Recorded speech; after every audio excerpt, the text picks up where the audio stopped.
Voice आ रही है? Hello.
नमस्कार, मैं विक्रम सिंह।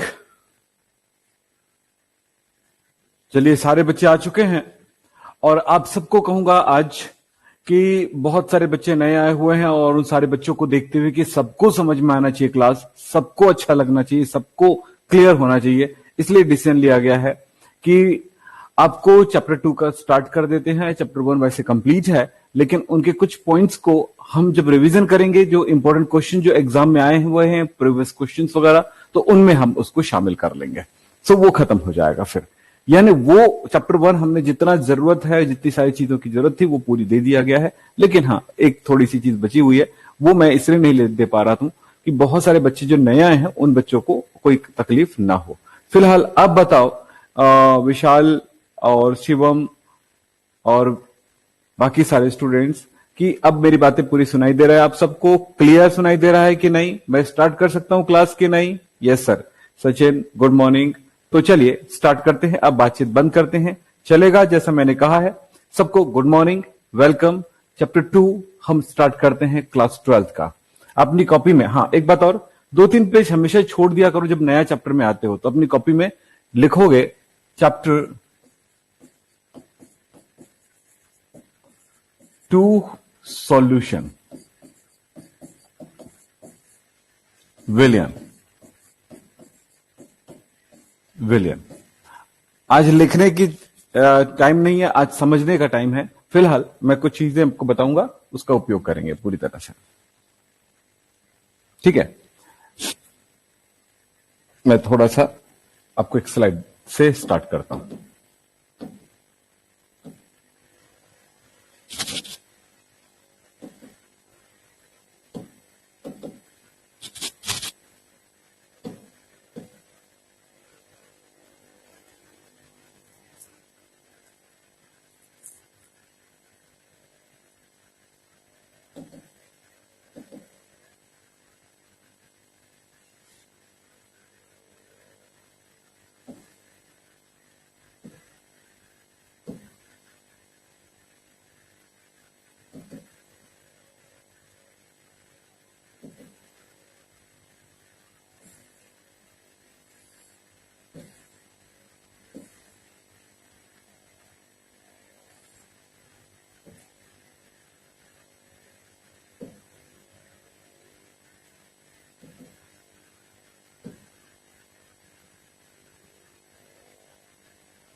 ओके, चलिए। हाँ जी, अब थोड़ी बातें समझेंगे।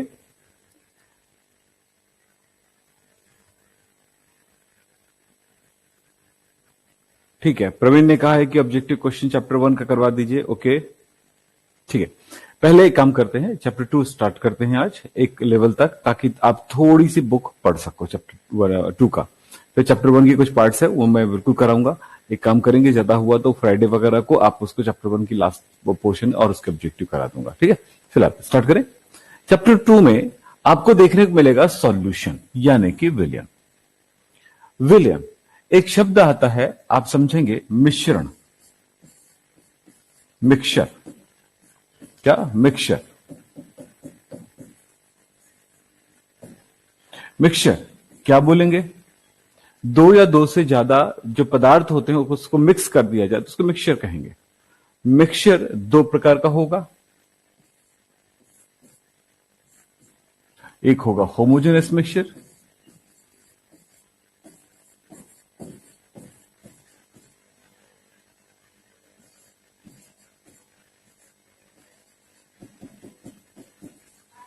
और दूसरा होगा हेट्रोजेनस मिक्सचर।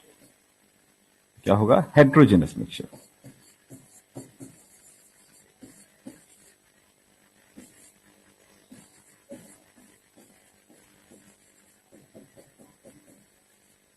होमोजेनस मिक्सचर समांगी मिश्रण,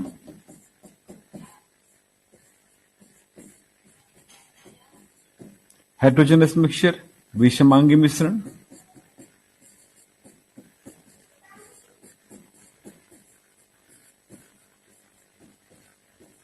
इस तरह से मिश्रण दो प्रकार के हुए, जिनमें से होमोजेनस मिक्सचर का मतलब क्या है? होमोजेनस होमोलॉगस मिक्सचर भी बोल देते हैं कुछ लोग। यहां पर समांगी मिश्रण। अब देखो मिश्रण हम किस तरह से बनाते हैं। कोई भी दो या दो से ज्यादा चीजें ले लें, उनको आपस में मिला दें, तो जो भी मिलेगा उस चीज को हम मिक्सचर कहेंगे। लेकिन हां, आपस में वो रिएक्शन नहीं करना चाहिए।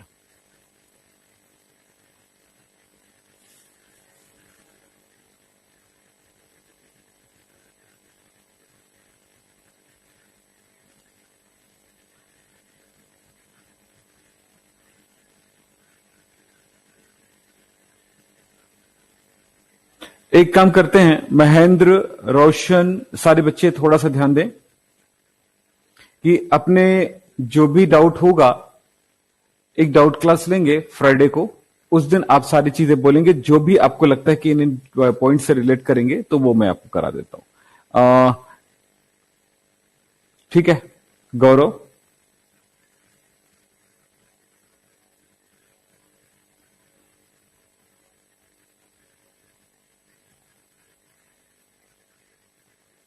पहले मेरी बात सुनेंगे? ओके ओके, चलिए एक मिनट। ना बेटा, सबको थोड़ी देर रुकोगे, मैं कुछ बात कह रहा हूं। अभी 3 दिन से हमारे साथ एक प्रॉब्लम आ रही है कि वो है कि बहुत सारे नए बच्चे आए हुए हैं, तो उन नए बच्चों को भी पढ़ाई शुरू करना है, उनको थोड़ी सी तकलीफ हो सकती है।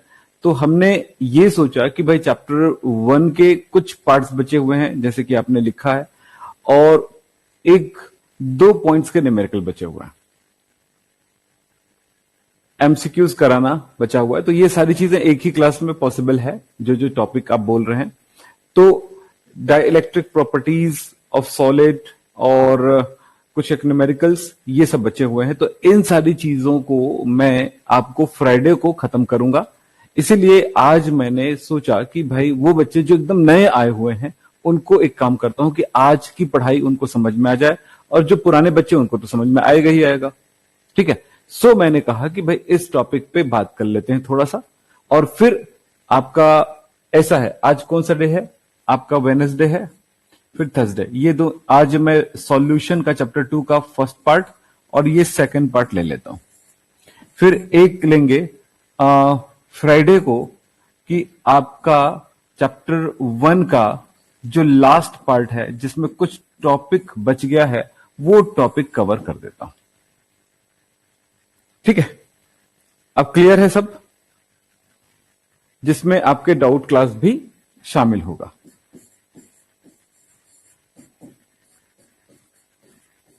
ये भी शामिल होगा। क्लियर है? ओके बेटा, तो यार मुझे शुरुआत करने दो ना, नहीं फिर बिगड़ जाएगा पूरा क्लास, है नहीं? ठीक है, अब कोई बात नहीं करेगा। ये यूट्यूब नहीं है, आप सबको पता है। ओके ओके, यूट्यूब नहीं है ये पढ़ाई वाला पार्ट होता है। ओके, सबके सब क्लियर? ओके बेटा, चलो। तो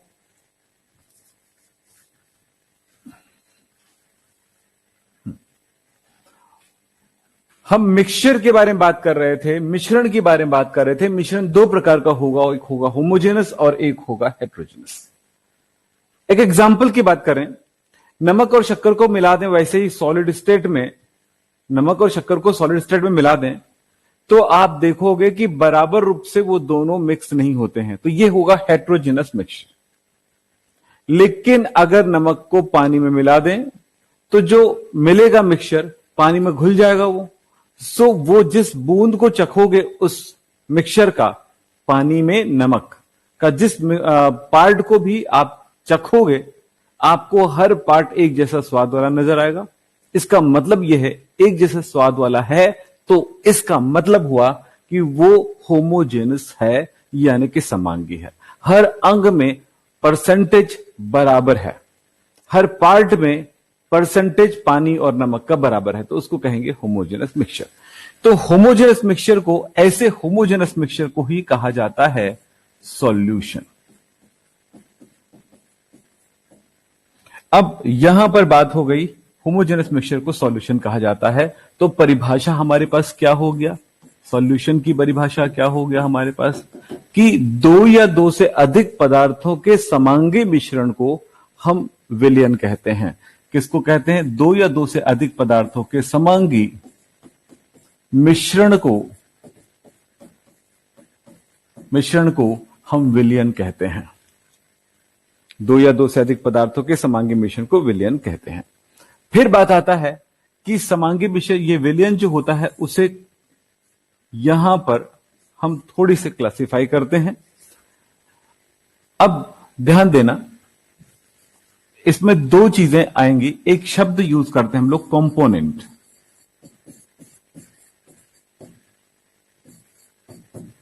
कंपोनेंट यानी कि घटक। विलयन जिन पदार्थों से बनता है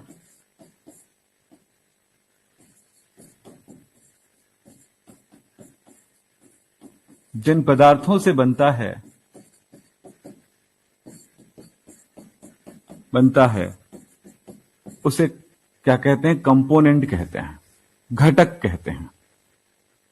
जैसे हमने एक विलयन बनाया, नमक का विलयन, नमक यानी कि सॉल्ट का विलयन, सॉल्ट सॉल्यूशन। तो इसमें दो घटक हुए, एक हुआ जल, पानी, और दूसरा हुआ नमक। तो ये दो घटक हुए। यहां पर इन्हीं घटकों की संख्या के आधार पर विलयन को कई प्रकारों में बांटा गया है, घटकों की संख्या के आधार पर। मतलब यहां पर सॉल्यूशन को कहा जाएगा बाइनरी सॉल्यूशन। बाइनरी सॉल्यूशन इसको कहते हैं द्विअंगी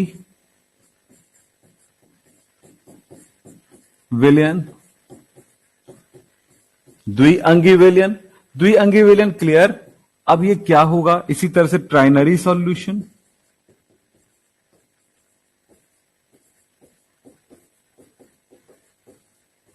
त्रिअंगी विलयन,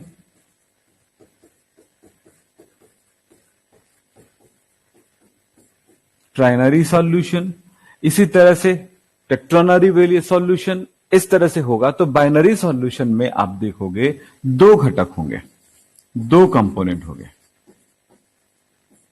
जिनमें से एक कहलाएगा विलायक यानी कि सॉल्वेंट, और दूसरा कहलाएगा विलेय यानी कि सॉल्यूट। विलायक को हम ए से डिनोट करेंगे और विलेय को हम बी से डिनोट करेंगे। यहां पर दो शब्द आपके पास, ये सब नोट करना है भाई आप लोगों को, तब आपको बहुत अच्छा क्लियर होते जाएगा। मेरे साथ आपको ये बातें क्लियर होती जाएगी। तो एक होता है सॉल्वेंट और एक होता है सॉल्यूट, एकदम अच्छे से क्लियर होता जाएगा। ठीक है। इसी तरह से ट्राइनरी सॉल्यूशन में क्या होगा? तीन कंपोनेंट होगा, तो component A, component B, component C, ऐसा कहा जाएगा। A B C. हम जहां पर दो वर्ड्स यूज किए हैं, एक किए हम विलायक यानी कि क्या बोलेंगे, सॉल्वेंट, और दूसरा हमने यूज किया है सॉल्यूट। दो शब्द यूज किए हैं, तो इनको थोड़ा सा हम क्या कर दें, इन दोनों शब्दों को हम एक थोड़ा सा ले लेते हैं, इनको डिफाइन कर देते हैं। सॉल्वेंट किसको बोलोगे? सॉल्वेंट को आपने ए से डिनोट किया था, तो सॉल्वेंट जिसको क्या बोले थे अभी हमने हिंदी में एक शब्द बोले थे, विलायक। हमारे यहां ये बोलते हैं भाई जिसमें किसी चीज को घोला जाता है, घोलना मतलब जैसे पानी में ही घोल सकते हैं ना, नमक, नमक में तो पानी नहीं घोलते हैं भाई, तो जिसमें घोला जाता है उसको विलायक कहते हैं, ऐसा हम वर्ड्स यूज करते हैं। परंतु यहां पर केमिस्ट्री में इस तरह शब्दों का उपयोग ना किया जाता है। यहां पर कहा जाता है जो अधिक है, जिसकी क्वांटिटी मोर क्वांटिटी है, यानी कि जिसकी क्वांटिटी ज्यादा है ना, जो अधिक है, यानी विलयन में वह भाग जो ज्यादा होता है उसे हम क्या कहेंगे? विलायक कहेंगे। विलयन में जो भाग ज्यादा है उसे विलायक कहेंगे। और सॉल्यूट किसको कहेंगे? इसको बी से डिनोट करते हैं, इसे विलेय कहा जाता है। यहां पर बहुत आसान बातें हो जाएगी। जो कम है, विलयन के वे घटक जिसकी मात्रा कम है, जो कम है, इस तरह से।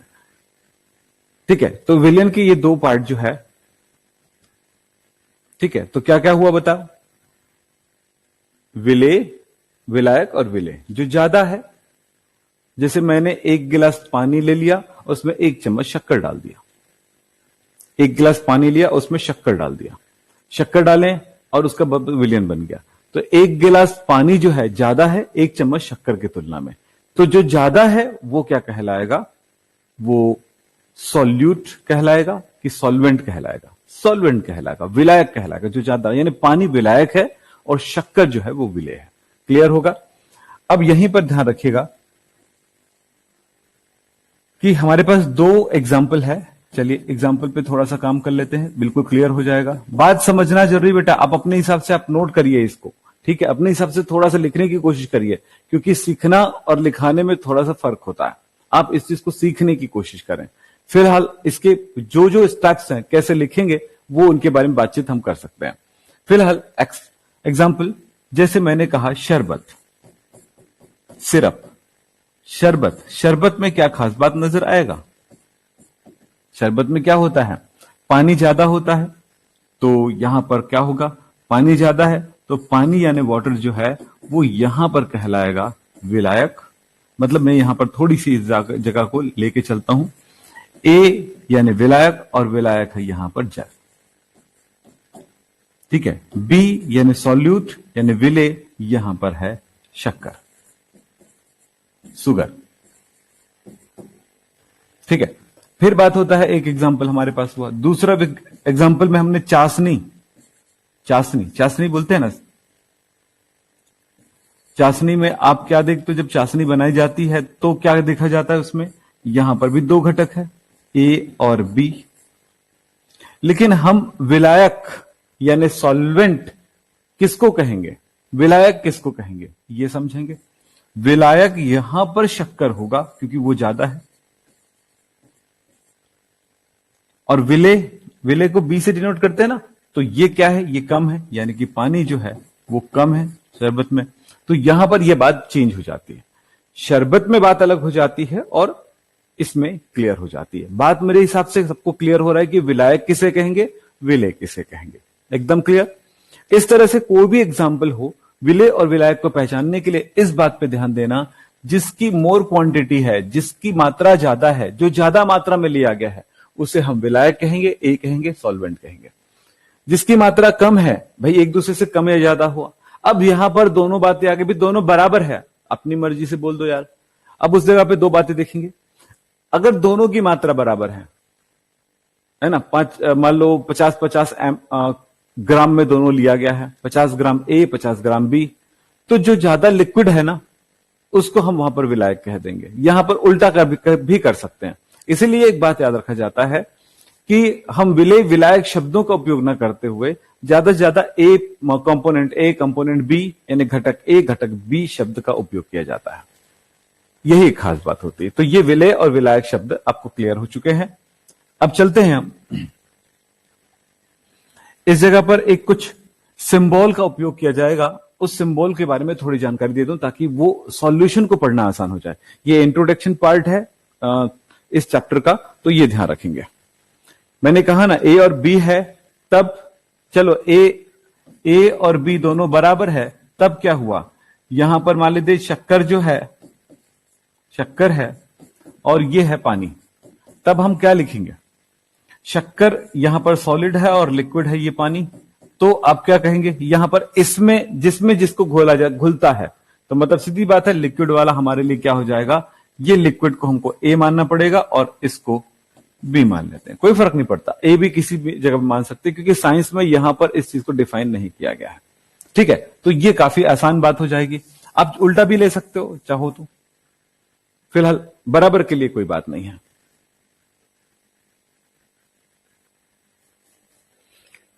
आकांक्षा तिवारी, तुमने ये बात कई बार पूछ चुके हो, बहुत सारे बच्चे ये बात पूछते हैं कि पुराने वीडियो से, इस टाइम पूछने का टाइम है क्या, मैं पहले बात पूछता हूं, जो अभी पढ़ाई चल रही है उस पर ध्यान दीजिएगा सारे बच्चे, इधर उधर की बात करेंगे तो मैं नहीं बात करूंगा अभी, फिलहाल लास्ट में पूछूंगा क्या बात करना है वो अपन इसे लिख के रखिएगा, उस टाइम आप सब चैटिंग में बात करेंगे। ठीक है, नियम यही है हमारा। तो हमने यहां पर कुछ सिंबल लेंगे, सिंबल को ध्यान में रखना, संकेत, कुछ इंपॉर्टेंट संकेत का उपयोग करते हैं। आपने ए बी ये दो सिंबल आपने सॉल्यूशन में देखे हैं, ये सॉल्वेंट है और ये सॉल्यूट है,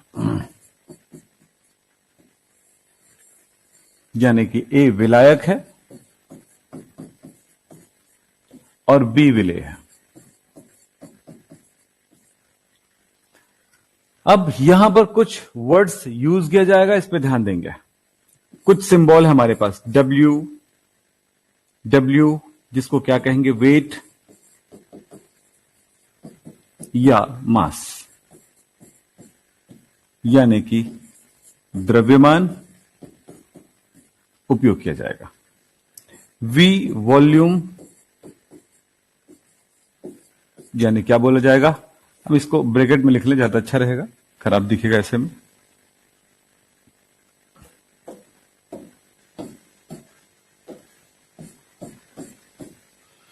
वॉल्यूम यानी कि आयतन, नोट कर लें। स्मॉल एन मोल, मोल को मोल ही कहा जाता है। एक्स मोल प्रभाज या मोल अंश या मोल फ्रैक्शन। आपको जिसमें जैसा नोट करना है, कंफ्यूज होने की जरूरत नहीं, सारे शब्दों का उपयोग किया जाता है। और अगर आपके पास फिनोनिम्स है यानी पर्यायवाची एक से ज्यादा है तो उन सारे पर्यायवाची आपको पता होना चाहिए, क्योंकि कब क्या पूछा जाएगा ये नहीं बता सकते। तो इसी तरह से कैपिटल एम जो है मोलार मास,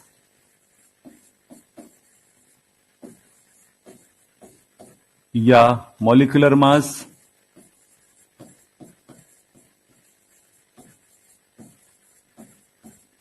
यानी कि आणविक द्रव्यमान।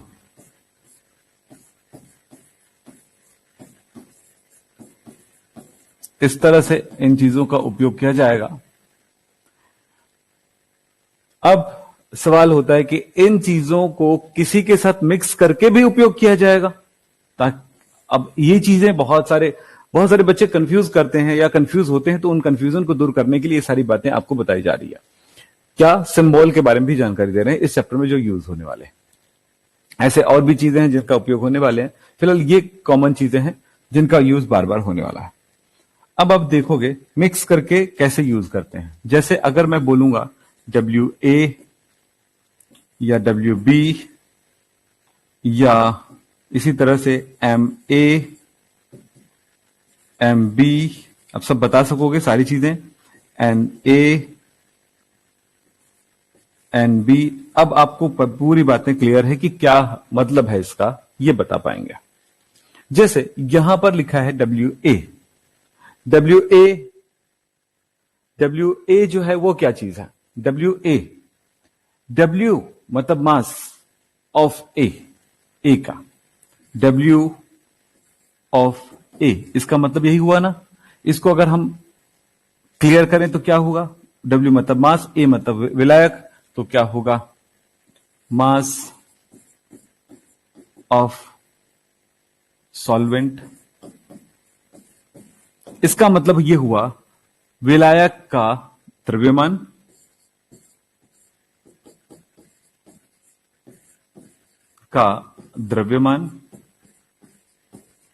इस तरह से इन चीजों का उपयोग किया जाएगा। अब यहां पर सेकंड में होगा क्या, विलेय का द्रव्यमान, उसी तरह से विलेय का द्रव्यमान,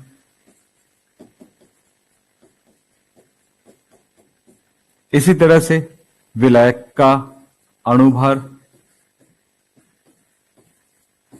का आणविक द्रव्यमान,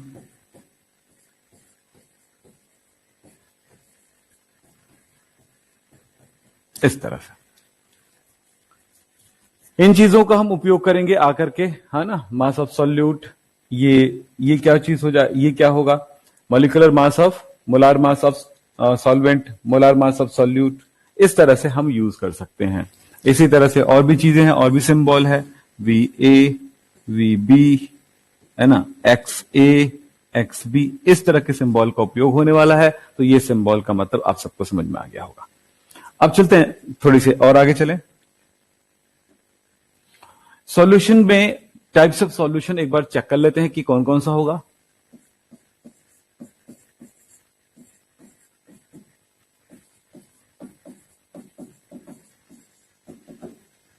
टाइप्स ऑफ सॉल्यूशन, सॉल्यूशन के प्रकारों को थोड़ा समझेंगे, कौन कौन सा प्रकार के सॉल्यूशन होते हैं।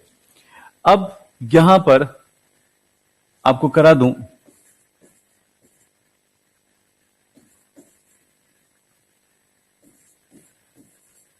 बेस्ड ऑन स्टेट, अवस्था के आधार पर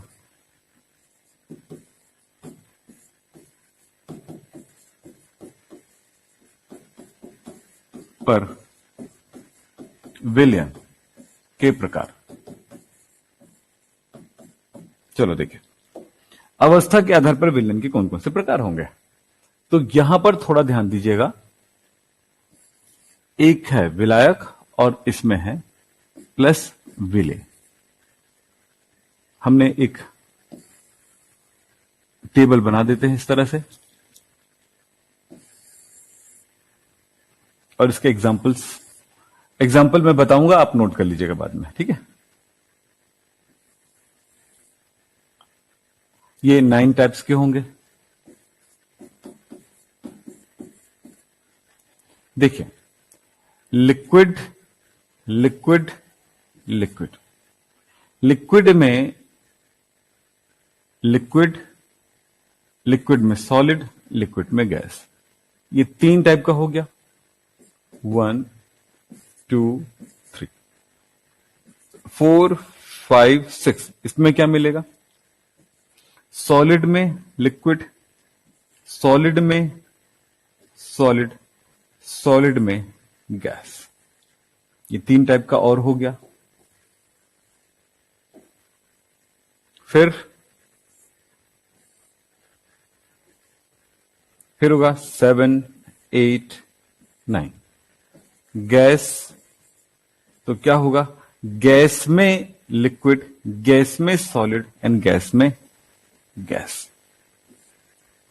इस तरह से आपके पास क्या हो गए, ये 9 टाइप के आपके पास सॉल्यूशन हो गए।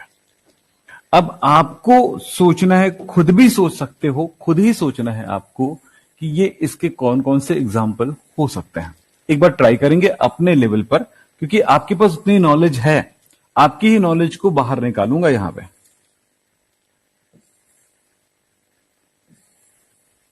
आपकी ही नॉलेज को बाहर निकालूंगा मैं आपको, ठीक है बेटा।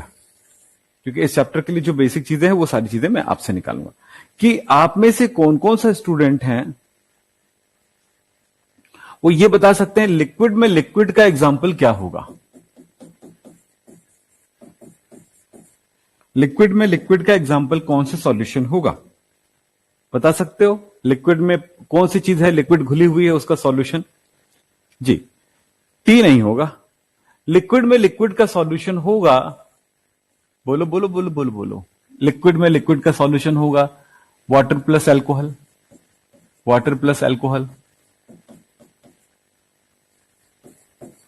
मतलब पानी में अल्कोहल घुला हुआ है, इसका सॉल्यूशन। वैसे लिखते हैं ना, सॉल्यूशन को लिखते समय उनके सॉल्वेंट और सॉल्यूट को लिखा जाता है। अभी आजकल सैनिटाइजर आ रहा है, तो सैनिटाइजर कैसा सॉल्यूशन होगा? Alcohol plus water. अल्कोहल यहां पर सॉल्वेंट है और वाटर सॉल्यूट है। जो लोग वाइन पीते हैं उसमें क्या होता है? पानी में अल्कोहल घुला होता है, यानी अल्कोहल की परसेंटेज कम होती है। लेकिन जब हाथ साफ करना होता है, हाथ में तो सैनिटाइज करना होता है, तो अल्कोहल ज्यादा होता है, पानी कम होता है। बस इतना फर्क होगा। ठीक, एक एग्जांपल हो गया। लिक्विड में सॉलिड का एग्जांपल सारे बच्चे समझ सकते हैं। पानी में शक्कर घुला हुआ है, पानी में ग्लूकोज घुला है, पानी में नमक घुला हुआ है, ये सब इसका एग्जांपल हो गया। ठीक, तो पानी, इसको हम बोल सकते हैं क्या बोलते हैं, शुगर सॉल्यूशन या ग्लूकोज सॉल्यूशन। ठीक है, सॉल्ट सॉल्यूशन, नमक का विलयन। लिक्विड में गैस घुला हुआ है, कोई एग्जांपल है? बताते जाओ, कोई एग्जांपल है लिक्विड में गैस घुला हुआ है, ऐसा कोई एग्जांपल? हाँ जी बेटा बोलो। लिक्विड में गैस घुला हुआ है, इसका एग्जांपल आपके पास होगा बढ़िया सा सोडा वाटर। सोडा वाटर, ठीक है। सोडा वाटर में क्या होता है? पानी में कार्बन डाइऑक्साइड घुला होता है। कोल्ड ड्रिंक्स वगैरह इसी के में आते हैं। ठीक, हाँ, कोल्ड ड्रिंक्स। सॉलिड में लिक्विड घुला हुआ कोई एग्जांपल? हमने अभी बताया था चाशनी। मतलब अब अपने दिमाग चला लो, तो इसमें क्या होता है? C12H22O11 में वाटर घुला हुआ है। ठीक है, इसी तरह से बताते जाइएगा। सॉलिड में सॉलिड का एग्जांपल कुछ बता दो। सॉलिड में सॉलिड का एग्जांपल है एलॉयज।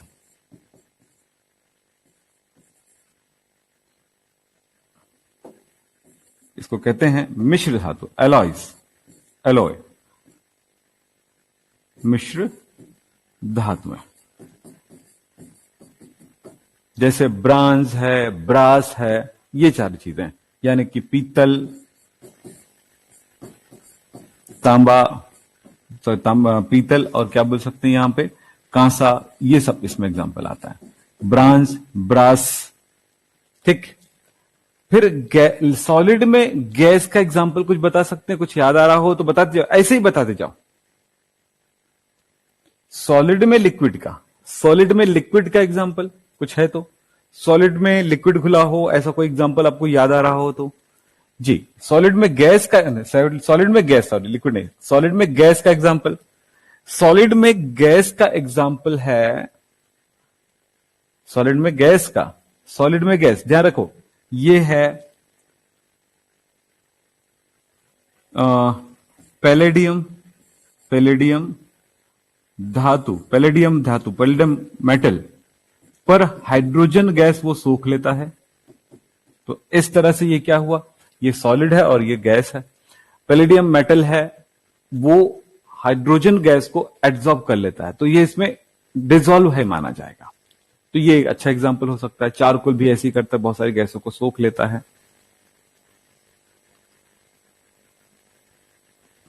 फिर है गैस पे लिक्विड का कोई एग्जांपल? गैस पे लिक्विड, फोग, धुंध, फोग यानी धुंध, ये अच्छा एग्जांपल हो सकता है। भाप में, भाप जो है अगर वातावरण में घुल जाए तो ये भाप क्या है? एक लिक्विड है एक तरह का, ठीक है, जो उसके पार्टिकल्स है पानी का, लेकिन यहां पर क्या घुला हुआ है? लिक्विड घुला हुआ। लिक्विड पानी का है और भाप जो है, हवा जो है वो क्या चीज होती है? गैस होती है। इस तरह से गैस पर सॉलिड, गैस पर सॉलिड, गैस पे सॉलिड का क्या होगा? एयर में, एयर में आप जानते हो कपूर जो होता है, कपूर जानते हो ना, कैम्फर। कपूर क्या करता है? कि वो धीरे धीरे धीरे धीरे छोटा होते रहता है। आप देखिए होंगे, कभी अपने घर में रखे होंगे तो, या फिर नैप्थेलिन की गोलियों को देखिए होंगे, छोटा होते रहता है। तो जिनमें भी क्या होने की संभावना होता है, ऊर्ध्वपातन यानी कि सब्लिमेशन, यानी ठोस से सीधे जो पदार्थ गैस में परिवर्तित होती रहती है, वो इस वातावरण में वो क्या कर लेगा, एक तरह का धुआं पैदा करेगा। किस तरह का? गैस पर सॉलिड का। तो यहां पर मैं लिख देता हूं, एयर पे है आपका नेफ्थलीन। नेफ्थलीन समझते हो, डामर गोलियां बोलते हैं, वो घरों में डाल दिया जाता है गोलियां, आपने देखी होंगी कभी, डामर गोलियां या नेफ्थलीन। हाँ, तो यह है नेफ्थलीन।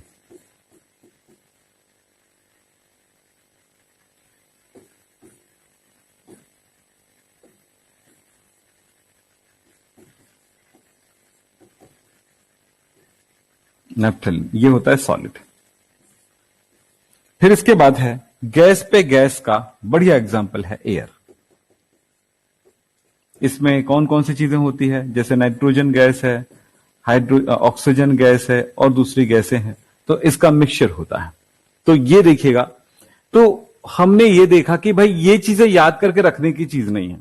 हो सकता है ऐसा कोई क्वेश्चन आए और वो किस टाइप का है पूछा जाए, तो ये याद करने की जरूरत नहीं है, ये कॉमन सेंस है। हाँ, अब इस चीज को 9 टाइप का होता है, तो ये तो बिल्कुल समझ में आ गया। लिक्विड लिक्विड ले लीजिएगा, सॉलिड सॉलिड सॉलिड ले लीजिएगा, गैस गैस ले लीजिएगा, जहां से आप स्टार्ट करना चाहें, और इस तरह से कॉम्बिनेशन बन जाते हैं। अब जो बहुत बड़ी जरूरत पड़ती है इस चैप्टर के लिए, वो है कुछ बेसिक जानकारियां जो 11 से आपने लेके आए हैं। इसीलिए तो आज मैंने स्लाइड नहीं दिखाया, कल आपको स्लाइड दिखाऊंगा, हिंदी और इंग्लिश में सारी चीजें मिलती जाएंगी। आप बिल्कुल, आप जहां पे जो नोट करना है आप नोट कर सकते हैं बिल्कुल आसानी से। तो चलिए, 2 और 4 सेम है क्या, एक मिनट चेक कर लेते हैं। 2 और 4 सेम है क्या बोला किसी बच्चे ने, तो देख लेते हैं क्या हो गया। 2 और 4 सेम कैसे हुआ? लिक्विड पर सॉलिड घुला हुआ है, यहां पर सॉलिड पर लिक्विड घुला हुआ है, सेम कैसे हो गया? ऐसे में तो बहुत सारी चीजें सेम हो जाएंगी, बोलिए। सॉलिड पर लिक्विड, लिक्विड पर सॉलिड, ये लीजिए, ये लिक्विड पर सॉलिड, ये वैसे 2 और 4 हो गया। इसी तरह से ये 3 और लिक्विड गैस, लिक्विड गैस कहां पे है, ये लिक्विड गैस और लिक्विड, ये वैसे भी 3 और 7 भी एक जैसे हो जाएगा। ऐसे बहुत सारी चीजें सेम हो जाएंगी बेटा, ठीक है जी, ठीक है। चलिए आगे चलते हैं। एक हमारे पास जरूरत पड़ता है इन चीजों को समझने के लिए, इस चैप्टर के लिए, वो है बेटा कुछ एलिमेंट्स का एटॉमिक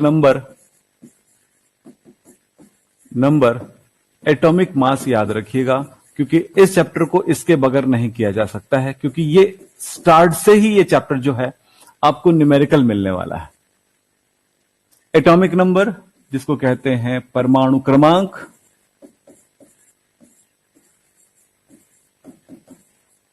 और एटॉमिक मास परमाणु भार।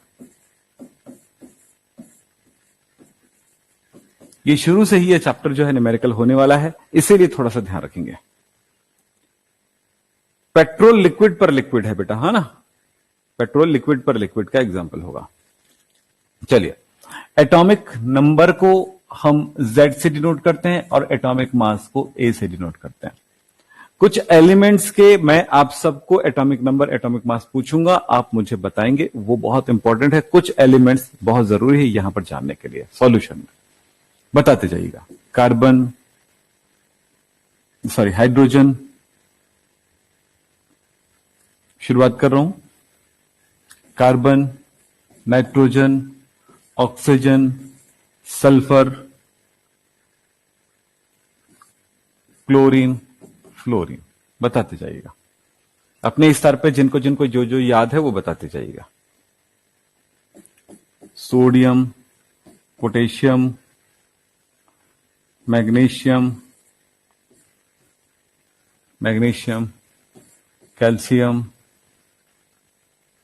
इसी तरह से सिल्वर। कुछ एक चीजें बता देता हूं, ब्रोमीन, ऐसे ही बहुत सारे एलिमेंट्स हैं जिनको मैंने आपको याद कराया होगा, किसी क्लास में आपने देखे होंगे, नहीं देखे होंगे तो मैं अभी दिखा दूंगा थोड़ी देर में। कितने बच्चों को ये सबका याद है? बोलो, सबको याद है? ओके, चलो इसका बताओ कितना है? 1 1। याद रखना, नीचे मैं एटॉमिक मास लिख रहा हूं और ऊपर मैं एटॉमिक नंबर लिख रहा हूं नीचे Z, और ऊपर एटॉमिक मास लिख रहा हूं। 6 12 7 14 8 16 16 32 17 35.5। इसका कितना है सोडियम का, कौन बताएगा? सोडियम 11 23। इसका कितना है? 19 39। इसका कितना है? 12 24 20 40 47 108। ब्रोमीन का कितना है? 35 80। ठीक, तो ये कुछ मैंने आपके काम चलाने के लिए बता दिए, बहुत सारी चीजें। सर ये कौन सा चैप्टर है? चैप्टर 2 है सॉल्यूशन। ठीक है, तो बेटा शुरू से आया करो, आगे पीछे आकर के बीच से आप एंट्री मत मारा करो। अगर आप आते हो तो शुरू से कर लिया करो कर्सर। ठीक है, कोई भी स्टूडेंट को मैं ये कहूंगा जो बाद में आते हैं, अगर आप कोर्स लिए हुए हो, आप पेड कोर्स की तरफ पढ़ाई कर रहे हो, तो भाई थोड़ा सा अपने सिस्टमेटिक तरीके को आप अपनाइए, नहीं तो फिर आप फंस जाओगे। ठीक है, कभी भी, और नहीं तो फिर बाद में जब अपलोड हो जाती है क्लास तो उस टाइम उसमें देख लिया करो, चाहे जैसा भी हो, लेकिन बीच में एंट्री मत मारा करो। किसी भी चैप्टर में पढ़ाई करो, किसी भी क्लास में पढ़ाई करो, शुरू से किया करो, एकदम स्टार्ट से देखा करो, है ना? बीच में एंट्री मत मारो, नहीं तो फिर कुछ भी समझ में नहीं आएगा।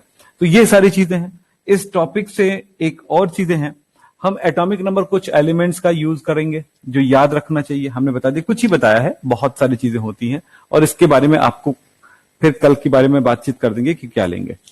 फिर एक शब्द आता है बेटा मोलार मास, सारे बच्चों को आना चाहिए, क्योंकि मैं जानता हूं जहां तक कुछ बच्चे ऐसे भी आते हैं जिनको बिल्कुल कुछ भी नहीं पता होता है, तो फिर पढ़ा पाना बहुत मुश्किल होता है। इसलिए उनके लिए तैयार कर रहा हूं, चैप्टर 2 के लिए तैयार कर रहा हूं आज आपको, यानी कि सॉल्यूशन के लिए तैयार कर रहा हूं। मोलार मास, मोलार मास जिसको अणुभार या आणविक द्रव्यमान कहते हैं।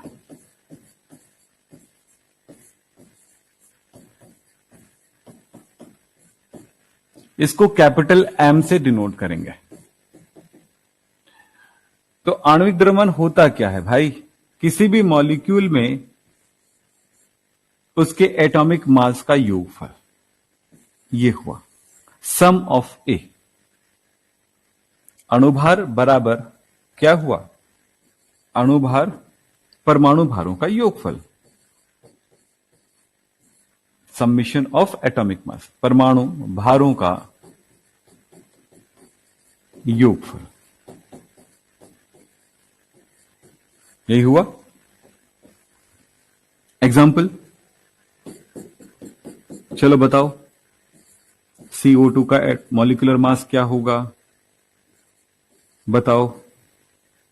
H2O का क्या होगा? बताओ। H2SO4 का क्या होगा? अब ये एकदम क्लियर। बच्चे पूछते हैं मुझसे कि सर जब आप क्लास लोगे तो क्या बेसिक से समझाओगे? हाँ भाई, किसी भी चैप्टर को जब भी समझाऊंगा बेसिक से समझाऊंगा। उसके बाद तो यार बस चलना, खड़े होना सिखा दिया, चलना सिखा दिया, उसके बाद आदमी खुद भी खुद दौड़ सकता है। यही क्वालिटी आप में होनी चाहिए कि क्या आप दौड़ सकते हो कि नहीं। दौड़ाने के लायक मैं बना देता हूं।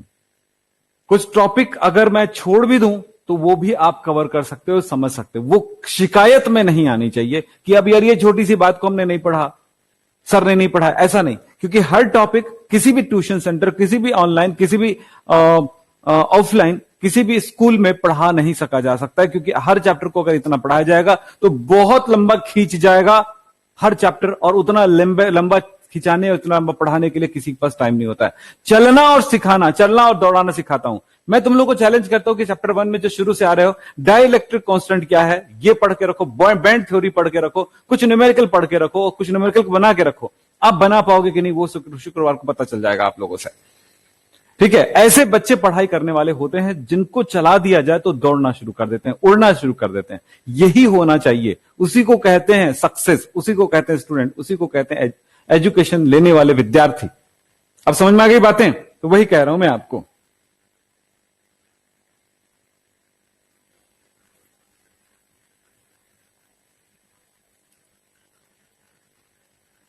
चल हो गया ये।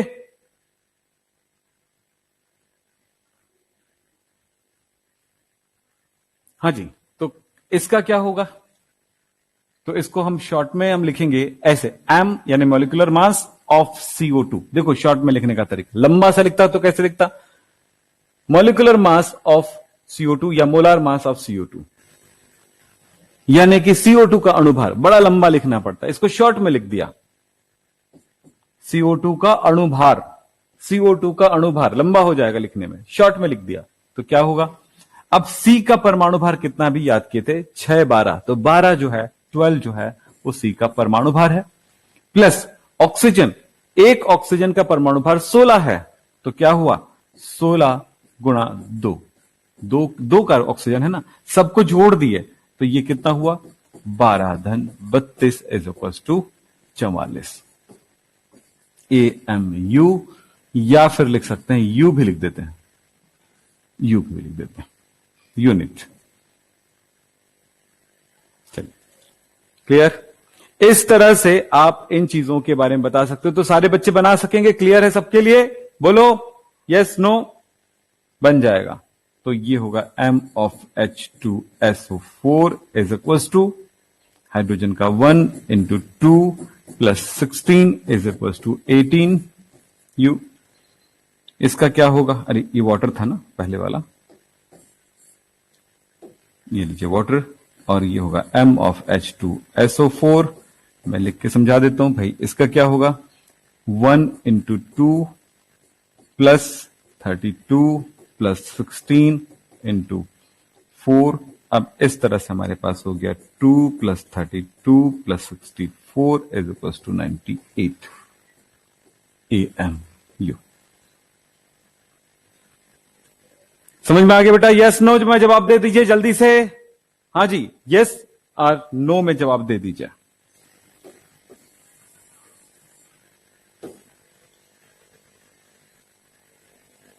यस सर, क्लियर है ना?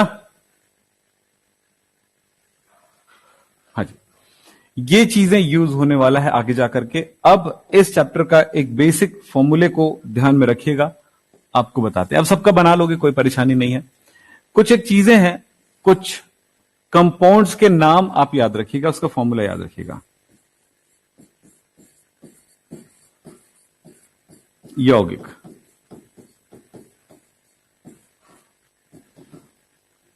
यहां पर कुछ यौगिकों का नाम कॉमनली लिया जाता है, बार बार लिया जाता है, जैसे कि आप यहां पर सुनोगे मिथाइल अल्कोहल। फॉर्मूला बताते जाओ,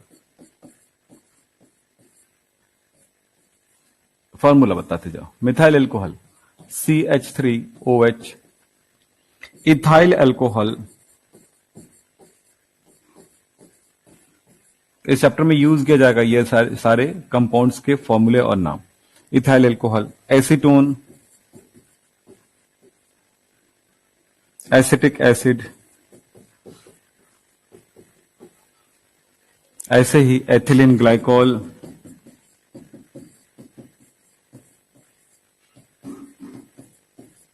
ग्लूकोज, सुक्रोज,